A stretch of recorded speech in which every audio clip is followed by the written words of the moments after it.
Artificial Utopia in Ruins, the newest hifuu album, is out, and well, first of all, I liked it. It's alright. We'll be discussing both the story and the music a little bit each. Now, upon going over it once, I thought it wasn't a very strong entry. I can tell you right now, I at least find the music to be inferior when compared to the previous work, Taboo Japan Disentanglement, and I thought the same of the story at first. But upon examining it more closely and after reading it over a couple times, I find the message it conveys is actually extremely good and correlates to what I believe Sun is ultimately trying to say with hifuu. Also, just in case I won't be putting any music from it on this video, I don't want any trouble. I guess that first we could quickly go over lore, what the story says about Meri and Renko and the world they inhabit, which is not much really. I guess the big thing is the confirmation that the world suffered great ecological disasters, great enough to force humanity underground at some point, which is not really something entirely new, as that's also been previously explored in Trojan Green Asteroid, and I believe neo-traditionalism of Japan as well. And I mean, of course, the theme of the environment and climate is prevalent in hifuu overall.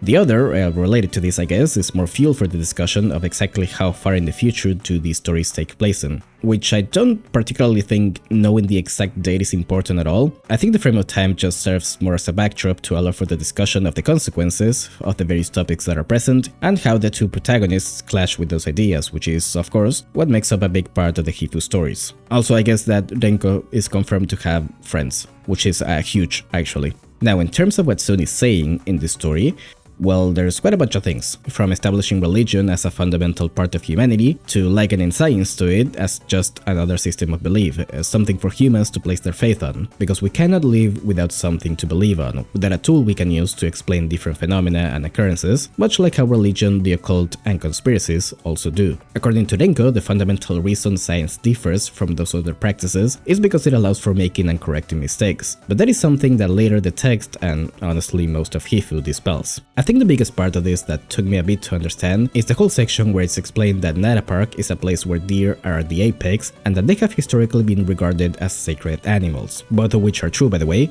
Deer are everywhere in the real city of Nara. The point is here, this primate spirit Aramashikyo was supposed to be this massive scientific planned city devoid of any sort of religious practices, and yet that's the aspect that ultimately survived in the end. An abandoned city where deer reign supreme, just like the legends that humanity conjured up. Or as Renko puts it, this is a place where religion is forbidden, and yet humans still inhabit it. I think what ultimately is being said again is that religion and humanity are inseparable, not as an organized religion, which is something Sun has many criticisms of, but just as a set of beliefs and practices that we can look to explain things or solve our problems, something we can grasp at to help us comprehend the world a little better and connect us with our roots. And no matter how much we try to let go of it, it will worm its way back in some way. During the section where it's told how humanity went underground in order to survive the disasters ravaging the surface, there's the line that says that primates cannot survive without the light and wind of the surface world, only to come back at the end to say humans can't live very long without religion. In trying to abandon all religion, humans ended up with a science-centric world, one that, while founded on rationale and results that can be reproduced, ends up as a similar idea that fulfills similar purposes, despite it often being placed on the opposite side of the spectrum, again as the more rational and provable alternative. It's another system that can be misused, that is able to cover up its mistakes. And interesting to me is that this is all stated as a completely neutral fact. It's something that's just part of the human nature. It's a very nuanced, philosophical commentary on the whole thing, and I do really like it. Just as it's able to bring forth amazing things that aid in our progress, having blind faith on anything can also be disastrous. The construction of the primate spirit Aramashikyo in the name of science was a failure, and it's compared to the building of a massive statue in the name of Buddhism. Both hollow man-made idols that people once thought could bring salvation of some sort, and now remain as relics that have surpassed their original creators, and have taken on a different meaning than what was intended. My only remaining question at this point was if Sun was talking about something specific with this failed science project presented in the album, and honestly, I think he's still going on about artificial intelligence, and I don't say that just because artificial is in the name of the album. It's just that his commentary here is very similar to the one he's already presented about that topic in previous works, including of course the recent entry Fossilized Wonders. The description he gives of the primate spirit Aramashikyo also very much tips me to the kinda messy imagery that's often associated with AI creations. It reads, "A beautiful and chaotic woodland fringe. Mysterious structures that seemed like works of art could be seen scattered here and there among the thickets. Pyramids, single-faced hyperboloids, projections of a hypercube, a keyhole-shaped hill, and all sorts of indescribable geometric objects. The setting, basis, and imagery also very obviously make it a recontextualization of the story from Wily Beast and Weakest Creature, where humans would grasp and hold on tightly to their new self-made belief, so much so that it ended up completely overtaking them.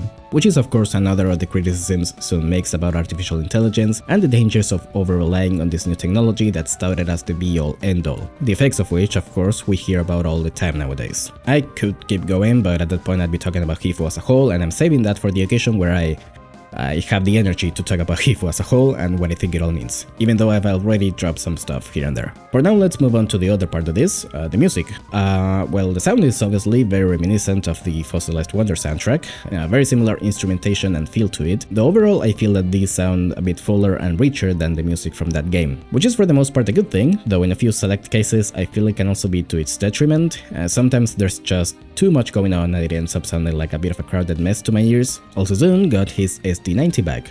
Turns out it wasn't a driver issue at all, the thing was just malfunctioning, so looks like Romantic Trumpet is back on the menu, boys. You know what, let's go through the list one by one, say a few things about each and I guess give them an arbitrary score that doesn't have much meaning behind it? Sure, why not? A beautiful and enjoyable crime. Good introductory track, it feels very much like one, more of a cheery, adventurous feel to it compared to how gloomy of a note the previous album began on. Reminds me a whole lot of Dr. Latency's Freak Report overall. I like it a whole lot. It's not amazing, but I think it embodies the modern hifuu feel very well. I'm gonna give it a 7 out of 10. Nada Otherworld Park. And they said Sun would never make a song with accordion. Nobody said that as far as I know. Just that is enough to give it good points for me. It's one of my favorite instruments ever and I find myself going back to it very often in my own music. Anyways, without any shred of bias, I can say that it's my favorite from this album. Again, continuing with the adventurous feel of the first track, but with more of a forward drive, I guess. It also has bongos, I think, something like that, unusual percussion for Sun. I like it a lot. There are sections that sound similar to Sanai's theme from Maiden of Faith in there, which I don't think means anything, but I figured I'd point it out, and some bits remind me of Tulsa Pseudo Paradise, strangely enough. 9 out of 10. The Great Fantastic Underworld Railway Network. We arrive at the first of the arrangements that make up the majority of the track list, and it's not a good one, in my opinion, which is especially saddening when it's one of my favorite extra stage themes in the whole series. Look how they massacred my boy.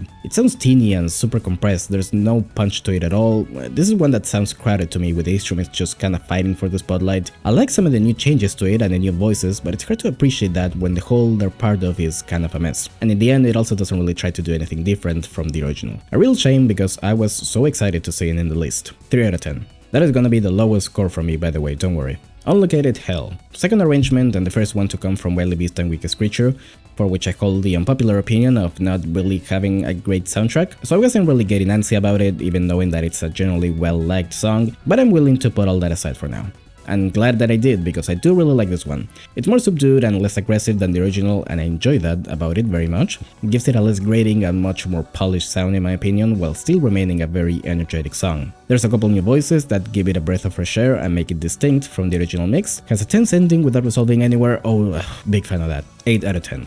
Plant City of Culture, Primate Spirit Itamashi Q. This is a bit of a weird one for me, and I'm not really sure how to feel about it. It kinda reminds me of Wind of Agartha from Neo-Traditionalism of Japan, which is one that I greatly enjoy and I feel is greatly underrated, but more importantly, I feel it's better than this one, and I think that's keeping me from fully appreciating it. I like the rhythm it has to it and the different percussion used, the rendition of the theme of Eastern Story at the end is very nice, but it doesn't particularly stand out to me. I feel that after the main idea is established, it just kinda runs out of juice, which in its defense is something that I can very much relate to. 6 out of 10. Passing grades.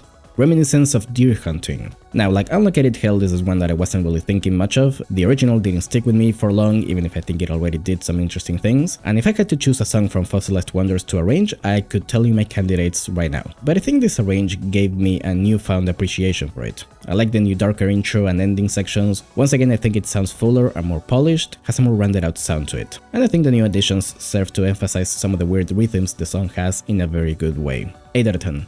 Kitten of Great Fortune. In contrast, with most of the arrangements having a more subdued sound compared to the originals, I feel like this one does the opposite despite being at a slower tempo. Very frantic, very intense, very in your face. I like the new instrumentation and all the flourishes added to the melody, along with the offbeat strings helping to keep things moving forward. Once again, like the third track, I feel it also suffers a bit from the mixing, but it doesn't lose as much this time I think. 7 out of 10. Beast Metropolis. It's alright. For what it's worth, I like it more than the original. It's almost melancholic even at some points, I guess in part because it's not trying to be video game music anymore. Though sadly the original is already not one that I particularly care about too much, and this arrange isn't really trying to do something fundamentally different from it. It does overall sound better to my ears, but I can't really bring myself to think much of it, sorry. 6 out of 10. Remains of Varichunat Buddha. Ooh, very nice. Probably my second favorite behind Nara Otherworld Park, and for similar reasons. I love the percussion, love the rhythm to it, the sudden ending. It's almost weird hearing a song by Sun using marimba. I swear if you just show me the intro to this with that context, I would probably not guess it's by him. And that's a good thing, I love that, I love when he tries new stuff. That section where it drops the backing instruments and just focuses on the drums with the trumpet carrying the melody, oh, so good. I straight up got stank faced the first time I heard it. The strings from Fossilized Wonders are back in full force too, and I really like how they sound here. 8 out of 10. Entrusting this world to idols, idolatrize world. Thug don't care. To a community that embraces failure, the next 2000... Okay, fine, listen. I think idolatrize world is good. I also think that it's the most overrated Touhou song in this modern age. And I also don't think that suddenly modulating up a half step is the epitome of good or emotional music writing, no matter how many times you do it. This is because I'm a contrarian and a hypocrite, but also because I'm right. Now, when my pedantic self aside, is this a good arrangement? Yeah, I enjoy. It didn't blow my mind or anything, and it certainly doesn't change how I feel about the original. But I like some of the new things it does with it. The layered drums, I think they're layered, it doesn't sound like just elementics to me. The small pauses on the melody during the main section, the guitar sounds a lot smoother. I think it just sounds better overall. 7 out of 10. Take it or leave it. To a humanity that embraces failure the next 2000 years. Usually the closing tracks for the albums tend to be among my favorite compositions by Sun, and well, I like this one decently enough, but this time I think it's just alright. I really don't know if I have much to say about it really, nothing particularly stands out right away. I like how the rhythm guitar and bass move together, I like the callback to the theme of Eastern Story in the same way Primate Spirit Adamashikyo did it. The way it ends is again very reminiscent of Dolce Pseudo Paradise era music. Maybe I just need to give it a few more listens and it'll eventually grow on me, but for now it's, again, just alright to me. 6 out of 10.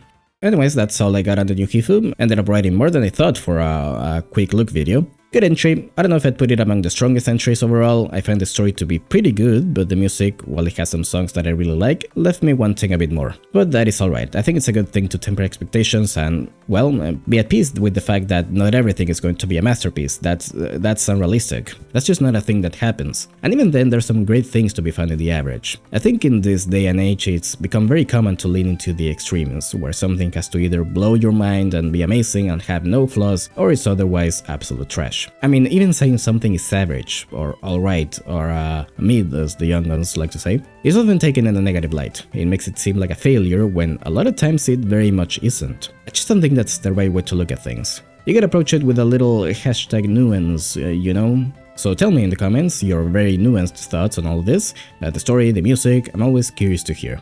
Very special thanks to Tier 3 patron and friend Spectre Skirt for supporting these endeavors, and as always, thank you for watching. Leave a like, subscribe, ring the bell, tell your friends, all the good stuff helps out a bunch. Join the Patreon where you can watch future videos early and get some exclusive updates on what I'm up to, and do stop by my streams on Twitch if you have the time. I try to go live 3 times a week, Monday, Wednesday and Friday. I will see you next stream.